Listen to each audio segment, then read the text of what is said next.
नमस्कार, स्वागत है आपका मेरे चैनल पर लर्न विद ज्योति मैम। मेरे चैनल की टैगलाइन है याद करें, पास करें। कॉम्पिटिटिव एग्ज़ाम की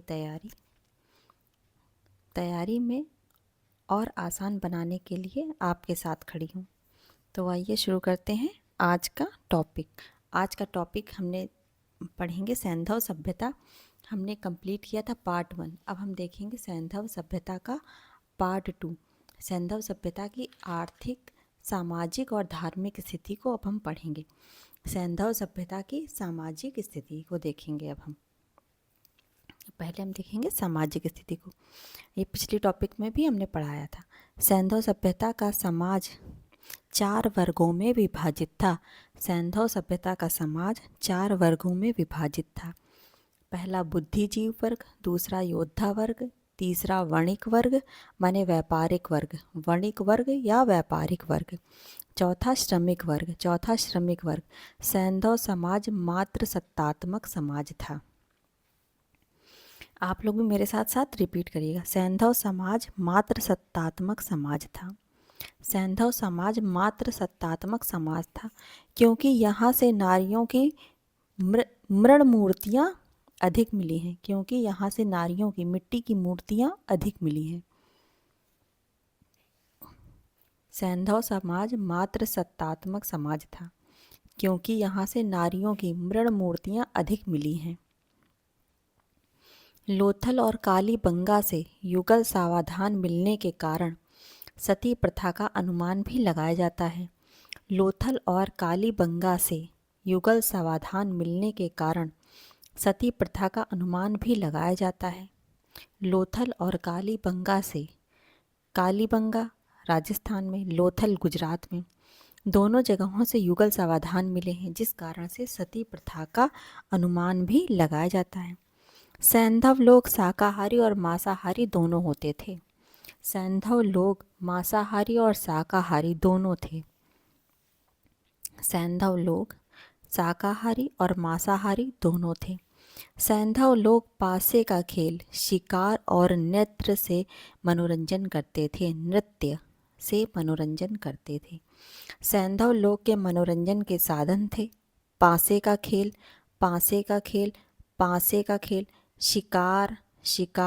शिकार और नृत्य। सैंधव लोग पासे का खेल, शिकार और नृत्य से मनोरंजन करते थे। धार्मिक स्थिति अब देखेंगे सैंधव सभ्यता की धार्मिक स्थिति। सैंधव सभ्यता में सैद्धांतिक पक्ष पर कोई प्रभाव नहीं पड़ता है। सैंधव सभ्यता में सैद्धांतिक पक्ष पर कोई प्रकाश नहीं पड़ता है। सैंधव सभ्यता के क्रिया पक्ष जैसे कर्मकांड और अनुष्ठान के बारे में जानकारी मिलती है। सैंधव सभ्यता के क्रिया पक्ष जैसे कर्मकांड और अनुष्ठान के बारे में जानकारी मिलती है। सैंधव सभ्यता के क्रिया पक्ष जैसे कर्मकांड और अनुष्ठान के बारे में जानकारी मिलती है। हड़प्पा से हमें मातृ देवी की पूजा का साक्ष्य मिलता है। हड़प्पा से हमें मातृ देवी की पूजा का साक्ष्य मिलता है। हड़प्पा से हमें मातृ देवी की पूजा का साक्ष्य मिलता है। हड़प्पा से हमें मातृ देवी की पूजा का साक्ष्य मिलता है। मोहनजोदड़ो में पशुपति देवता का साक्ष्य मिलता है। मोहनजोदड़ो में पशुपति देवता का साक्ष्य मिलता है। मोहनजोदड़ो में पशुपति देवता का साक्ष्य मिलता है।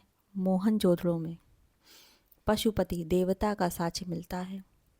मोहर पर त्रिमुखी पुरुष को योगासन मुद्रा में बैठे दिखाया गया है। मोहर पर त्रिमुखी पुरुष जो योगासन मुद्रा में बैठे हैं। मोहर पर त्रिमुखी पुरुष, 3 मुखों वाला एक आदमी जो योगासन मुद्रा में बैठे दिखाया गया है। पुरुष देवता के दाईं ओर चीता और हाथी हैं। पुरुष देवता के दाईं ओर मतलब सीधे हाथ की तरफ चीता और हाथी हैं। पुरुष देवता के दाईं ओर चीता और हाथी हैं। बाईं ओर गैंडा और भैंसा अंकित हैं। बाईं ओर गेंडा और भैंसा अंकित हैं।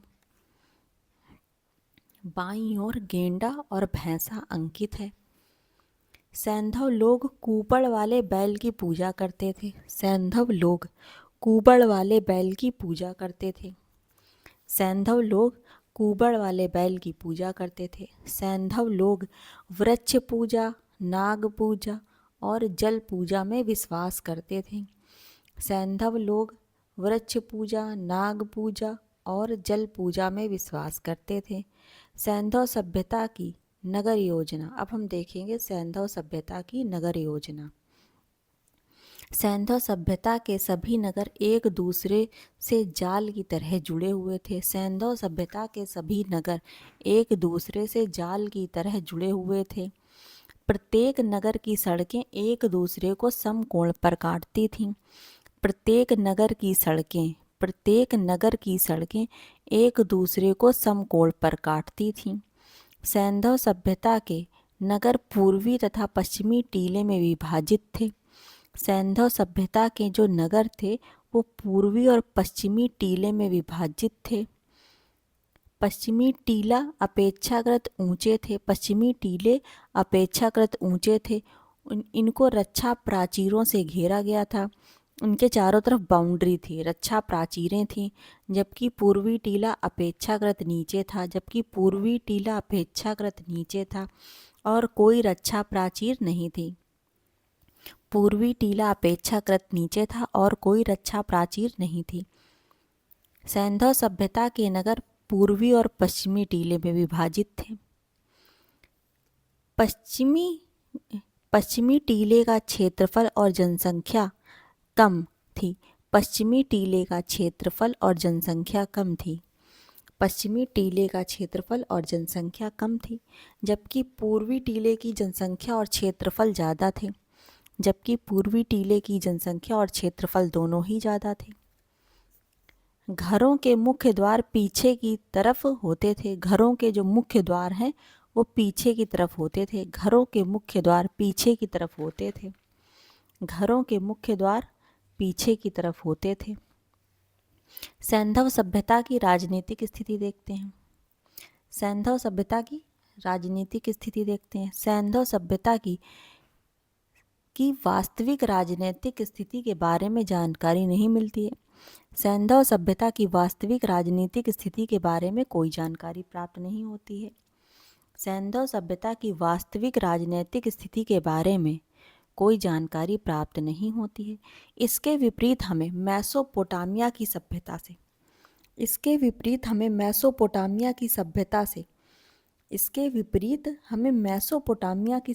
से पुरोहितों की शासन व्यवस्था की जानकारी मिलती है।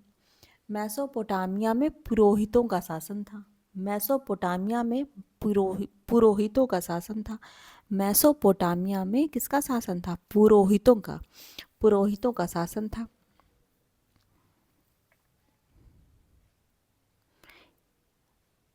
क्योंकि यहाँ से मंदिरों का साक्ष्य मिलता है। क्योंकि यहाँ से मंदिरों का साक्ष्य मिलता है। क्योंकि यहाँ से मंदिरों का साक्ष्य मिलता है। क्योंकि यहाँ से मंदिरों का साक्ष्य मिलता है। सैंधव सभ्यता से मंदिरों का साक्ष्य नहीं मिलता है। सैंधव सभ्यता से मंदिरों के साक्ष्य नहीं मिलते हैं। सैंधव सभ्यता से मंदिरों के कोई साक्ष्य नहीं मिले हैं। सैंधव सभ्यता की व्यापारिक स्थिति विकसित थी। सैंधव सभ्यता की व्यापारिक स्थिति विकसित थी। इसीलिए कुछ इतिहासकारों का यह मानना है कि यहाँ वणिक वर्ग का शासन था। सैंधव सभ्यता की व्यापारिक स्थिति विकसित थी, इसलिए कुछ इतिहासकारों का मानना है कि यहाँ पर वणिक या व्यापारी वर्ग का शासन था। सैंधव सभ्यता की व्यापारिक स्थिति विकसित थी, इसलिए कुछ इतिहासकारों का यह मानना है कि यहाँ वणिक वर्ग का शासन था। कुछ इतिहासकारों ने बताया है कि एक पुरोहित की मूर्ति मिली है जिससे लोगों ने अनुमान लगाया यहाँ पर भी पुरोहितों का शासन था। कुछ इतिहासकारों ने कहा है यहाँ पर भी पुरोहितों का शासन था। सैंधव काल, अब हम देखेंगे सैंधव काल में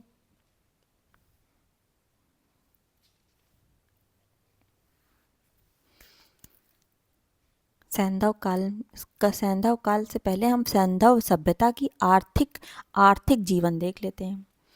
सैंधव सभ्यता का अब हम देखेंगे आर्थिक जीवन। अभी तक हमने देखा था राजनीतिक जीवन, इनका धार्मिक जीवन और सामाजिक जीवन। सामाजिक जीवन देख लिया, ये 4 वर्गों में बटा हुआ था। धार्मिक जीवन में यहाँ पे मातृ देवी की प्रतिमा मिली है, ठीक है, ये धार्मिक जीवन हमने देख लिया। इसके बाद सैंधव सभ्यता की नगर योजना भी देख ली थी। इसके बाद सैंधव सभ्यता की राजनीतिक स्थिति भी देख ली थी। अब हम देखेंगे सैंधव सभ्यता का आर्थिक जीवन। सैंधव सभ्यता का आर्थिक जीवन। सैंधव सभ्यता के लोगों का आर्थिक जीवन अत्यंत विकसित था। सैंधव सभ्यता के लोगों का आर्थिक जीवन अत्यंत विकसित था। यह कृषि, व्यापार और पशुपालन पर आधारित था। इनका जीवन कृषि, व्यापार और पशुपालन पर आधारित था। इनका जीवन कृषि, व्यापार और पशुपालन पर आधारित था। कृषि, व्यापार और पशुपालन पर आधारित था। कृषि को देख लेते हैं। कालीबंगा से पूर्ण रेखा का साक्ष्य मिला है। कालीबंगा से पूर्ण रेखा का साक्ष्य मिला है। पूर्ण रेखा का साक्ष्य मिला है। बनवाली से मिट्टी के हल की प्रतिमूर्ति मिली है। बनवाली से मिट्टी के हल की प्रतिमूर्ति मिली है। बनवाली से मिट्टी के हल की प्रतिमूर्ति मिली है। लोथल से चावल, रंगपुर से धान की भूसी मिली है। लोथल से चावल, रंगपुर से धान की भूसी मिली है। लोथल से चावल, रंगपुर से धान की भूसी मिली है। लोथल से चावल, रंगपुर से धान की भूसी मिली है। मोहनजोदड़ो से सूती वस्त्र और मेहरगढ़ से मोहनजोदड़ो से सूती वस्त्र, मोहनजोदड़ो से सूती वस्त्र, मोहनजोदड़ो से सूती वस्त्र। मेहरगढ़ से कपास की खेती का साक्ष्य मिला है। मेहरगढ़ से कपास की खेती का साक्ष्य मिला है। मेहरगढ़ से कपास की खेती का साक्ष्य मिला है। दक्षिणी बलूचिस्तान में, जो पाकिस्तान में है, यह सबसे पुराना कपास की खेती के लिए जाने वाला स्थान है। दक्षिण बलूचिस्तान, जो इस समय पाकिस्तान में, दक्षिणी बलूचिस्तान, यह नवपाषाण का भी साक्ष्य देता है। मेहरगढ़ नवपाषाण काल में कपास का साक्ष्य देता है। ये मोहनजोदड़ो से सूती वस्त्र, मेहरगढ़ से कपास की खेती का साक्ष्य मिलता है। कपास की खेती का साक्ष्य मिलता है। सिंचाई के लिए वर्षा का जल, कुओं का जल प्रयोग होता था। सिंचाई के लिए वर्षा का जल और कुओं का जल प्रयोग होता था। सिंचाई के लिए वर्षा का जल और कुओं का जल प्रयोग होता था। सिंचाई के लिए वर्षा का जल और कुओं का जल प्रयोग होता था। सैंधव लोग का सबसे प्रिय पशु कुबड़ वाला बैल था। सैंधव लोगों का सबसे प्रिय पशु, सैंधव लोगों का सबसे प्रिय पशु कुबड़ वाला बैल था। सैंधव लोगों का सबसे प्रिय पशु कुबड़ वाला बैल था। राणा घुंडई से घोड़े के दांत का साक्ष्य मिला है। राणा घुंडई से घोड़े के दांत का साक्ष्य मिला है। राणा घुंडई से घोड़े के दांत का साक्ष्य मिला है। सुरकोतड़ा से घोड़े के अस्थिपंजर का साक्ष्य मिला है। सुरकोतड़ा, जो गुजरात में, सुरकोटड़ा से घोड़े का अस्थिपंजर का साक्ष्य मिला है। सुरकोतड़ा से घोड़े के अस्थिपंजर का साक्ष्य मिला है। यहाँ के लोग भेड़, बकरी, भैंस, कुत्ते, बिल्ली, गधे, ऊंट, हिरण, बांध से परिचित थे। यहाँ के लोग भेड़, बकरी, भैंस, कुत्ते, बिल्ली, गधे, ऊंट, हिरण, बाघ से परिचित थे। यहाँ के लोग भेड़, बकरी, भैंस, कुत्ते, बिल्ली, गधे, ऊंट, हिरण, बाघ से परिचित थे। अब हम देखेंगे सैंधव सभ्यता की कला के बारे में जानेंगे। अब हम देखेंगे सैंधव सभ्यता की कला के बारे में।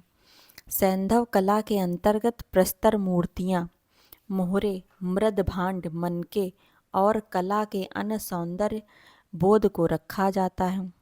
सैंधव कला के अंतर्गत प्रस्तर की मूर्तियाँ यानी पत्थर की मूर्तियाँ, मोहरें, मृदभांड, मनके और कला के अन्य सौंदर्य बोध को रखा जाता है। सिंधु सभ्यता की कला के अंतर्गत क्या क्या आती हैं? पत्थरों की मूर्तियाँ, मोहरें, मृदभांड, मनके और कला के अन्य सौंदर्य बोध को रखा जाता है। मोहनजोदड़ो आरएच क्षेत्र से, आरएच क्षेत्र क्या है? आरएच क्षेत्र, मोहनजोदड़ो का आरएच क्षेत्र विशाल स्नानागार के सामने की तरफ एक रिलीजन हॉल को दर्शाता है। मोहनजोदड़ो आरएच विशाल स्नानागार के सामने, आरएच क्या है? विशाल स्नानागार के सामने एक रिलीजियस हॉल को दर्शाता है। वीएस क्या है? वीएस देखते हैं, आरएच और वीएस और डीके ये तीन चीज़ें हैं, तीनों चीज़ों को अलग अलग हम देख लेते हैं। वीएस क्या है? विशाल सीढ़ियों को दर्शाता है, विशाल सीढ़ियों को दर्शाता है जो कुंड में उतरने के लिए इस्तेमाल होती थी, जो विशाल स्नानागार के कुंड में उतरने के लिए इस्तेमाल होती थी। वीएस विशाल सीढ़ियाँ, विशाल सीढ़ियाँ वीएस। डीके क्या है हम देखेंगे। डीके जो क्षेत्र है वो मोहल्लों जैसा, आज के मोहल्ले में जैसे लोग आज के मोहल्ले बांट देते हैं वैसे ही डीके क्षेत्र आज के मोहल्ले की तरह बटा हुआ था। आरएच क्षेत्र विशाल स्नानागार के सामने की तरफ स्थित रिलीजियस हॉल था। आरएच। वीएस क्या था? विशाल सीढ़ियाँ जो कुंड में उतरने के लिए इस्तेमाल होती थीं। चंद हुदड़ों से बैलगाड़ी या इक्का गाड़ी मिली है। चंद हुदड़ों से बैलगाड़ी या इक्का गाड़ी मिली है। चंद हुदड़ों से बैलगाड़ी या इक्का गाड़ी मिली है। दैमाबाद से कांसे का रथ मिला है। दैमाबाद से क्या मिला है? कांसे का रथ मिला है। दैमाबाद से कांसे का रथ मिला है। दैमाबाद से कांसे का रथ मिला है। बनवाली से मिट्टी का हल मिला है। बनवाली से मिट्टी का हल मिला है। बनवाली से मिट्टी का हल मिला है। बनवाली से मिट्टी का हल मिला है। मोहर और मृदभांड, मोहर और मृदभांड। सैंधव सभ्यता की अधिकांश मोहरें सेलखड़ी की बनी हैं। सैंधव सभ्यता की अधिकांश मोहरें, सैंधव सभ्यता की अधिकांश मोहरें सेलखड़ी की बनी हैं। सैंधव सभ्यता की अधिकांश मोहरें सेलखड़ी की बनी हैं। सैंधव सभ्यता की अधिकांश मोहरें सेलखड़ी की बनी हैं। लोथल और देसल से तांबे की मोहरें मिली हैं। लोथल और देसल से तांबे की मोहरें मिली हैं। लोथल और देसल से तांबे की मोहरें मिली हैं। सबसे अधिक वर्गाकार या चौकोर मोहरें प्रचलित थीं। सबसे अधिक प्रचलित मोहरें चौकोर थीं या वर्गाकार थीं। सबसे अधिक प्रचलित मोहरें वर्गाकार या चौकोर थीं। सबसे अधिक प्रचलित मोहरें वर्गाकार या चौकोर थीं। सबसे अधिक प्रचलित मोहरें वर्गाकार या चौकोर थीं। वर्गाकार थीं या चौकोर थीं। सबसे अधिक प्रचलित मोहरें वर्गाकार थीं या चौकोर थीं। कला की दृष्टि से सबसे उत्कृष्ट मोहर जो थी वो कुबड़ वाले साँड़ की है। कला की दृष्टि से सबसे उत्कृष्ट मोहर कुबड़ वाले साँड़ की है। कला की दृष्टि से सबसे उत्कृष्ट मोहर कुबड़ वाले साँड़ की है। कला की दृष्टि से सबसे उत्कृष्ट मोहर कुबड़ वाले साँड़ की है। कला की दृष्टि से सबसे उत्कृष्ट मोहर कुबड़ वाले साँड़ की है। कुबड़ वाले साँड़ की मोहर सबसे उत्कृष्ट है। मोहनजोदड़ो से मैके महोदय को पशुपति की मोहर मिली है। मोहनजोदड़ो से मैके महोदय को पशुपति की मोहर मिली है। मोहनजोदड़ो से मैके महोदय को, मैके इतिहासकार हैं, मैके महोदय को पशुपति की मोहर मिली है। मार्शल महोदय ने इसे आद्य शिव या प्रोटो शिव कहा है। मार्शल महोदय ने इसे शिव का आद्य रूप या प्रोटो शिव कहा है। आद्य रूप, शिव का आद्य रूप या प्रोटो शिव कहा है। लोथल से एक मृदभांड मिला है। लोथल से एक मृदभांड मिला है। लोथल से एक मृदभांड मिला है जिस पर पंचतंत्र की प्रसिद्ध कथा चालाक लोमड़ी का अंकन है। लोथल से एक मृदभांड मिला है जिस पर पंचतंत्र की प्रसिद्ध कथा चालाक लोमड़ी का अंकन है। चालाक लोमड़ी का अंकन है। लोथल के एक मृदभांड से पंचतंत्र की एक कथा चालाक लोमड़ी का अंकन है। ये पूछा जाता है। अब हम देखेंगे सैंधव सभ्यता के लोगों का व्यापार और शिल्प। व्यापार और शिल्प, शिल्प कला देखेंगे सैंधव सभ्यता के लोगों की। व्यापार कहाँ से होता था, किन देशों के साथ ये करते थे, और इनके शिल्प क्या क्या थे। शिल्प मतलब इनकी कलाएं।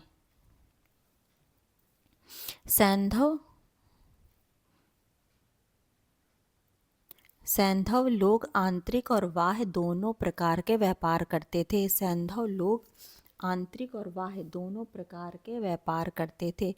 सैंधव लोग आंतरिक और बाह्य दोनों प्रकार के व्यापार करते थे। सैंधव लोग आंतरिक और बाह्य दोनों प्रकार के व्यापार करते थे। यहाँ के लोग बहरीन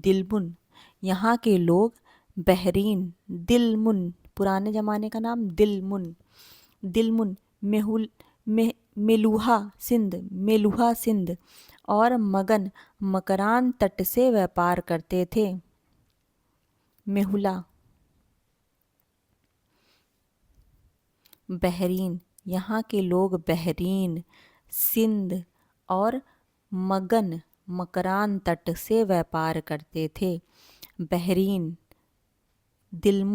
दिलमुन, पुराना नाम दिलमुन, बहरीन दिलमुन, सिंध और मगन माने मकरान तट से व्यापार करते थे। सैंधव सभ्यता के बंदरगाही नगरों में लोथल, सुतका-गैंडोर। सैंधव सभ्यता के बंदरगाही नगरों में लोथल, सुतका-गैंडोर, सुतका-कोह, बालाकोट, प्रभासपट्टन, बालाकोट, प्रभासपट्टन, हिरण्य नदी प्रमुख थी। सैंधव सभ्यता के बंदरगाही नगरों में लोथल, सुतका-गैंडोर, लोथल, सुतका-गैंडोर बंदरगाही नगरों के बारे में पढ़ा रहे हैं। सैंधव सभ्यता के बंदरगाही नगर कौन कौन से थे। लोथल, सुतका-गैंडोर, सुतका-कोह, बालाकोट, प्रभासपत्तनम,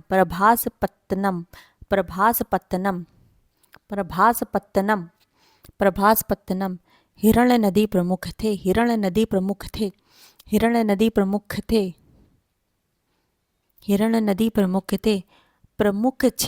प्रमुख क्षेत्र कोलार क्षेत्र, कर्नाटक, हट्टी की खान।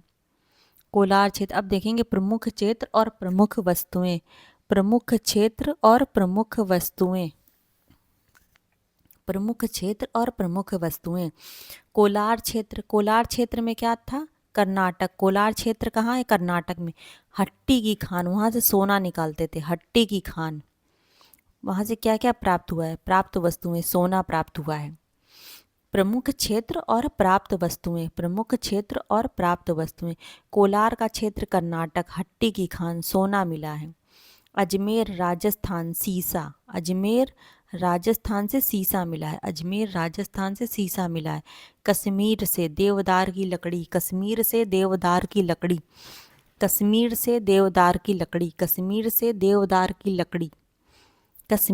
देवदार की लकड़ी, खेतड़ी की खान से झुंझुनू जिले से राजस्थान तांबा मिला है।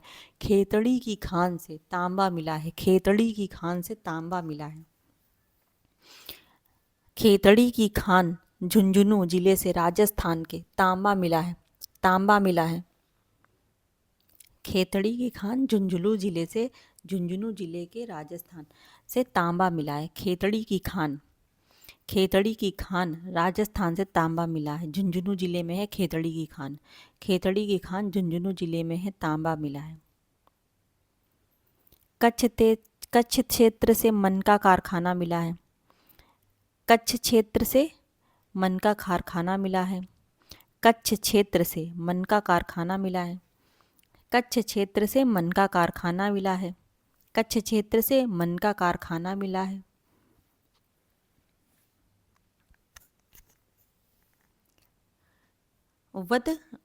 वदकशा अफगानिस्तान से लाजवंत मणि। वदकशा अफगानिस्तान से लाजवंत मणि। वदकशा अफगानिस्तान से लाजवंत मणि। वदकशा अफगानिस्तान से लाजवंत मणि। सैंधव लोग क्रय विक्रय के माध्यम से व्यापार करते थे। वस्तु विनिमय। लोथल से नाव का साक्ष्य मिला है। लोथल से नाव का साक्ष्य मिला है। लोथल से नाव का साक्ष्य मिला है। अब बंदरगाह है लोथल, वहाँ से तो नाव का साक्ष्य मिलेगा ही मिलेगा। सैंधव लोगों का प्रसिद्ध उद्योग वस्त्र उद्योग था। सैंधव लोगों का प्रसिद्ध उद्योग वस्त्र उद्योग था। सैंधव लोग चमकीले मृदभांड बनाते थे। सैंधव लोग चमकीले मृदभांड बनाते थे। सैंधव सभ्यता का पतन। अब हम देखेंगे सैंधव सभ्यता का पतन। किस किस विद्वान ने क्या क्या मत दिए हैं। सैंधव सभ्यता के पतन के अनेक कारण बताए हैं। विभिन्न विद्वानों ने अपने अनेक अलग अलग मत दिए हैं। पतन का कारण और विद्वान। बाढ़ किसने बताया? मार्शल मैके और आर.एस. राव ने। सैंधव सभ्यता के पतन का कारण बाढ़ बताने वाले विद्वान थे मार्शल मैके और आर.एस. राव। आर्यों का आक्रमण किसने बताया? मार्टिमर व्हीलर, गार्डन चाइल्ड और मैके ने। मार्टिमर व्हीलर आर्यों का आक्रमण मार्टिमर व्हीलर ने बताया है। आर्यों का आक्रमण मार्टिमर व्हीलर ने बताया है। गार्डन चाइल्ड चाइल्ड मैके ने बताया है। आर्यों का आक्रमण किसने बताया? 3 लोगों ने बताया, मार्टिमर व्हीलर, गार्डन चाइल्ड और मैके ने बताया। जलवायु परिवर्तन किसने बताया? ओरेल स्टाइन ने। जलवायु परिवर्तन बताया है ओरेल स्टाइन और अमलानंद घोष ने। जलवायु परिवर्तन बताने वाले दोनों ही इतिहासकारों के नाम आ से शुरू होते हैं। जलवायु परिवर्तन आरेल स्टाइन और अमलानंद घोष। आरेल स्टाइन और अमलानंद घोष। भूतात्विक परिवर्तन बताया है डेल्स ने। भूतात्विक परिवर्तन बताया है डेल्स ने। व्यापारिक गतिरोध किसने बताया?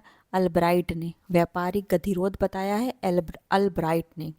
व्यापारिक गतिरोध बताया है अल्ब्राइट ने। मलेरिया नामक बीमारी बताई है कैनेडी ने। मलेरिया नामक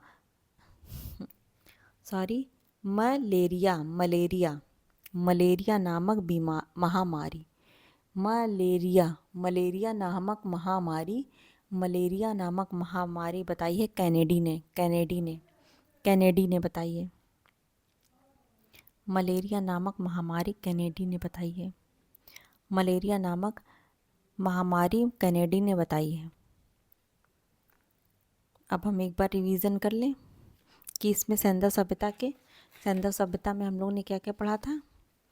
सैंधव सभ्यता की धार्मिक स्थिति, सामाजिक स्थिति, सैंधव सभ्यता की आर्थिक स्थिति, राजनीतिक स्थिति, सैंधव सभ्यता की नगर योजना, सैंधव सभ्यता की कला और सैंधव सभ्यता का